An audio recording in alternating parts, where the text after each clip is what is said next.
Geneva ক্যাম্পের আলোচিত মাদক কারবারি সেলিমকে গ্রেপ্তার করেছে র্যাব ২। হত্যাচেষ্টা ও মাদকসহ বিভিন্ন অভিযোগে তার বিরুদ্ধে রয়েছে ৩৬টি মামলা। তবে বারবার আইনের ফাঁক ফোকর দিয়ে বের হয়ে আসায় অনেকটাই হতাশ গ্রেপ্তারের সাথে জড়িত র্যাবের সদস্যরা। মোহাম্মদপুরে তালিকাভুক্ত শীর্ষ মাদক কারবারি ও সন্ত্রাসী কর্মকাণ্ডে অভিযুক্ত সেলিমকে গ্রেফতার করেছে র্যাবের একটি চৌকস দল। এ সময় একটি পিস্তল, ২ রাউন্ড তাজাগুলি ও মাদকসহ তাকে আটক করেছে র্যাব। র্যাবের দাবি, দীর্ঘদিন ধরে জেনেভা ক্যাম্প ও আশেপাশের এলাকায় মাদক ব্যবসায়ী সিন্ডিকেট, মারামারি ও বিভিন্ন অপরাধের পৃষ্ঠপোষকতা ও নিয়ন্ত্রণ করত সেলিম।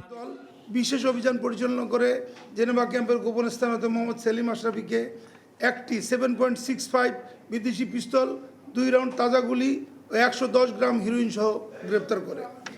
তার বিরুদ্ধে হত্যাচেষ্টা, মাদকদ্রব্য, বিস্ফোরক ও সরকারি কাজে বাধাদান সহ মোট ৩৬টি মামলা রয়েছে। র্যাব বলছে, তদন্ত ও এজাহারে ত্রুটি না থাকার পরও বারবার জামিনে বের হয়ে আসায় হতাশ মাঠ পর্যায়ে কাজ করা র্যাব সদস্যরা। আইন শৃঙ্খলা বাহিনী অনেক কষ্ট করে একটা আসামিকে অ্যারেস্ট করে এবং এই আসামি যখন আবার জামিন পেয়ে যায় তখন কিন্তু আমাদের যারা টিমে, আমাদের যারা ফিল্ডে কাজ করে তারা কিন্তু একটু দিশেহারা হয়। এর আগে ২০২৫ সালের ৮ জানুয়ারি ধানমন্ডি এলাকা থেকেও তাকে গ্রেফতার করেছিল র্যাব ২।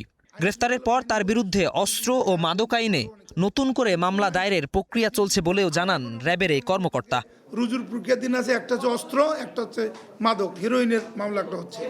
শাহানুর ইসলাম, স্টার নিউজ, ঢাকা।